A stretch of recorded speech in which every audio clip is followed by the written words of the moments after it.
madaxweynaha jamhuuriyadda federaalka soomaaliya mudane xasan sheekh maxamuud oo ka duulahaya dardargelinta howlgallada ciribtirka khawaariijta ayaa gaaray degmada maxaas ee gobolka hiiraan oo ka mid ah deegaanada udub-dhexaadka oo ah halganka dib u xiraynta dalka. madaxweyne xasan sheekh maxamuud oo muddada uu joogo maxaas kala hadlahaya saraakiisha ciidamada qaranka iyo kuwa halyeeyada difaaca shacabka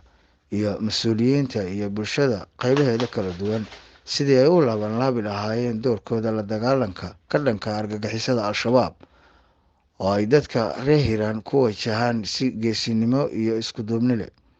madaxweynaha jamhuuriyadda federaalk soomaaliya mudane xasan sheekh maxamuud oo muddo bil ah joogay gobolada dhexe ee dalka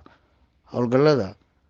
dalka looga sifeynayo khawaariijta ayaa hoosta ka xariiqay in dagaalka ka dhanka argagixisada al-shabaab uu socon doono inta laga ciribtiri doono dalka soomaaliya.